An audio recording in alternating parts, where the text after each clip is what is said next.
Hey, I'm Matt with Meat Church. Let's smoke these poor man's burn-ins.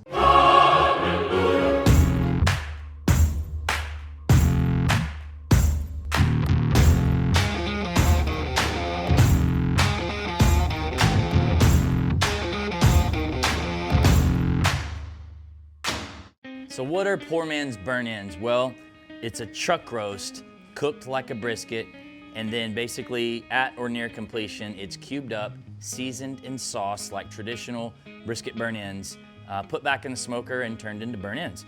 I think it's kind of funny though, because I don't consider them poor man's burnt-ins anymore, because chuck roast is way more expensive than brisket. So I actually think they're rich man's burn-ins, to be honest with you. This chuck roast is at least $2 a pound more than a brisket is. Now, this is ultimately cheaper than a brisket because it's a much smaller piece of meat. This is a 3.3 pound chuck roast, so it was 20 bucks compared to obviously briskets. You know, cheapest brisket I ever see is 50 bucks, but it's much more meat.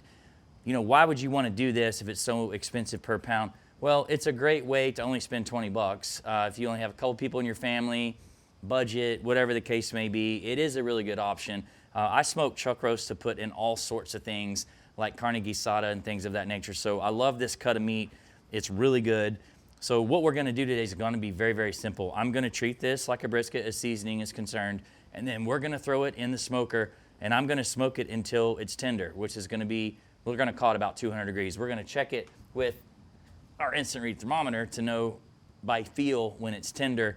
And when it is, we're gonna pull it off, let it cool down a little, cube it up, sauce it, season it, like I said, throw it back in the pit and go from there. Let's jump right into it. So I'm going to season a couple seasonings today. Primarily, I'm going to go with our Holy Cow, which is our beef rub. It's meant for brisket and steaks. And this is gonna be the base coat. If you're ever layering multiple seasonings, pro tip, go with your coarse seasoning first.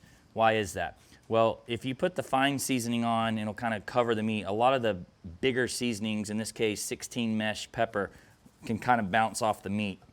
So when I layer, I like to put the more coarse seasoning on first. You know, in this case, I'm gonna put 2 seasonings on here, so I'm not gonna go too heavy. This is a really thick chuck roast, so it's gonna be difficult to hurt it. All right, and now I'm gonna come out with our crazy popular Blanco seasoning. This is salt, pepper, onion, garlic, and butter, and it's very fine and very delicious. So we're gonna do kind of a, you know, little lighter coating. I would say that this is gonna be about 2 to 1 Holy Cow to Blanco. But as I always say in every video, use whatever seasoning you like, whatever flavor profiles you like. I do wanna go with a down the middle of the road beefy seasoning as my base, so that's my preference. This is gonna end up getting a little sweet near the end, which a traditional Kansas City burnt-in has, so that's okay. And that's gonna come from the sauce that we're gonna use. Preview, we'll use my buddy Mitch Benjamin's Womp sauce. If you follow me, you know that this has been my absolute favorite barbecue sauce for years. It's out of Kansas City. If you're gonna make burn-ins, you gotta use the Kansas City sauce. All right, I'm gonna pat it in. You can let this sit here. I'm gonna jump on into the next step. Let's talk about cooking. So I'm rocking my mill scale 94-gallon offset with post oak. I'm gonna be running at 250 degrees, right down the middle of the road temperature. You could go lower, 225 if you want. If you want to get more smoke on it, we'll get plenty of smoke at 250. If you're in a time crunch, it's okay to go 275, 300, even 325 if you're really short on time. I would not cook a brisket that hot, but given what we're doing here, once we cube these up and put them in a pan, you know, if we're gonna be going a little lower temperature, I'm okay with you going hotter if you have to, but we're just gonna go with the standard, like I say, universal smoking temperature of 250. Central Texas style barbecue is cooked with post oak. That's why I'm using that. Other great choices would be mesquite, hickory, pecan. I would use a hardwood like that for beef for me because I want a lot of smoke. So I'm gonna put it in the mill scale. You don't have to cook this in an offset. I always say use what you got. Cook it on whatever you have, pellet grill, Kamado grill, doesn't make any difference. I'm gonna put this in and I'm just gonna let it ride. I'm not gonna spritz it. I'm not gonna do a single thing except check the temperature. And when it's near 200 degrees, we may wrap it at some point, but that'll be it.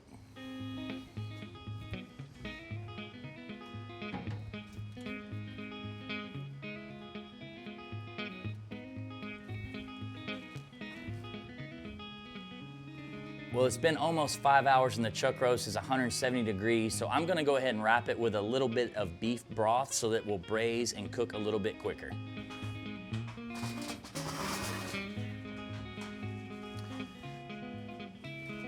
All right, it's just over 200 degrees, and more importantly, it just feels tender with the Thermopin.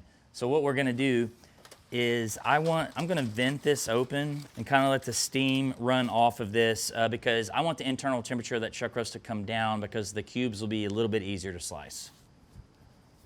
Well, I've let the chuck roast cool down just a little bit, so now I'm gonna cut it into cubes. This is not the most square shape, so some of the cubes might be kind of funky, like down here on the end, but you know what? Who cares? Burnt ends actually kind of look like this. So beautiful smoke ring in here. I'll just go ahead and show you. The reason we add seasoning to this is you've got a lot of meat here that, you know, you only got seasoning on the outside. So we want to try to get seasoning on all of that. So we're going to lightly season these cubes after we cube them up, and then we're going to put sauce in it.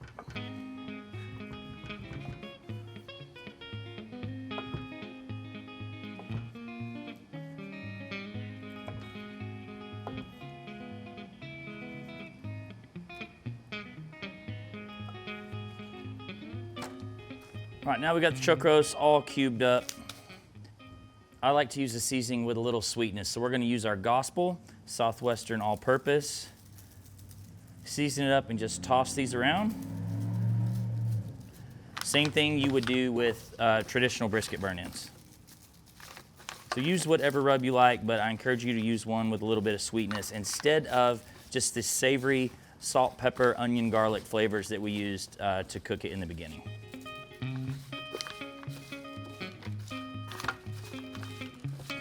All right, once you've got them nice and coated, just like so, nice little bit of seasoning, you want to sauce these. So when you go to sauce burnt ends, you don't want these things soaking in a bunch of sauce. So what I've done is I've taken Womp sauce and I've gone 2 parts Womp to 1 part clover honey to thin it out just a little bit. That's just something I do. Some people just go straight sauce. It just depends on whatever you like. So this has been heated up, and effectively what you want to do, let me just demonstrate this. You basically want to coat these. So it'd be the equivalent of this, just dropping it in here, letting the sauce run off. That's what you want. You don't want an inch of sauce in this pan. We have brisket burnt end videos on this channel, pork belly burnt ends. You know, I see people doing all kinds of crazy, putting butter and a bunch of brown sugar. You know, do whatever you want, but I would encourage you to go just a little bit of sauce at first, toss them around with your hand. The benefit of me letting them cool off, by the way, is these have kind of maintained them still being a cube. If you do this too hot, what will happen is the burnt ends will just kind of fall apart, and you'll have basically a pan of dang near pulled brisket. So I want these to stay as cubes because I'm trying to serve them as these little cubes. Now, in comparison to brisket burnt end, before we take these back to the smoker, here's the big difference. Traditional brisket burnt ends originated at Arthur Bryant's in Kansas City. They're made from the point of a brisket, which is loaded with intermuscular fat. So in this phase right here, where we're about to smoke these, that fat is going to continue to render. And that's what makes the bite so good. Well, this chuck roast does not have all that intermuscular fat. So this is almost like making burnt ends out of brisket flat, where there's just not a lot of fat. So there's going to be a big difference. But anyway, they're still going to be great. So back in the smoker we go. I'm still running 250. This is a preference thing. I usually go 30, 45 minutes, probably 45. I just want this sauce to caramelize. I still like them to be a little saucy. Some people go even longer, so we'll put these in and kind of monitor it along the way.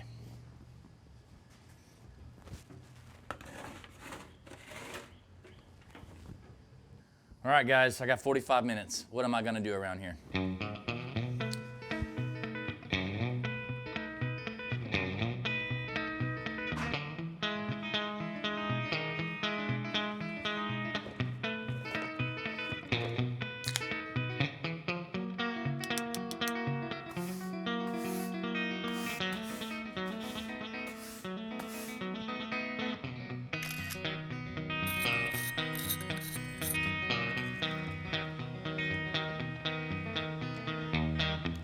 Blanco for everything. I'll talk to you in a little bit. I gotta go.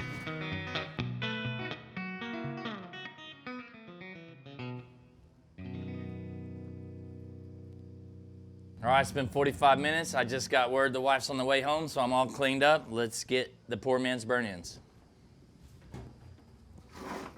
Woo! Well, they look awesome. And you can see caramelized on all sides. Man, these look awesome.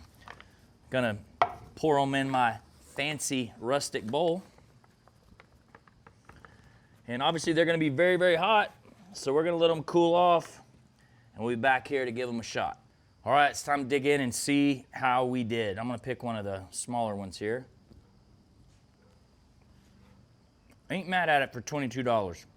Like I said earlier, not as fatty as like a traditional burn-in, which are superior, but for 22 bucks and some meat church seasoning and a bottle of Mitch's sauce, that's a treat, and everybody would love it. Super easy to do, cheaper than a brisket, so I guess I can see why people would do it, even though I still don't think they're really poor man's burn-ins anymore. Anyway, appreciate you guys being here. This is gonna go in our hardcore barbecue playlist, which is something we've been running for years. There's more than a couple dozen videos in that playlist that has all the classics: ribs, beef ribs, brisket, pork belly, you name it, it's all in there. So check that out, and make sure you like and subscribe. Your subscriptions are how we keep doing these free weekly how-to videos for you guys, and we'll see you all next time.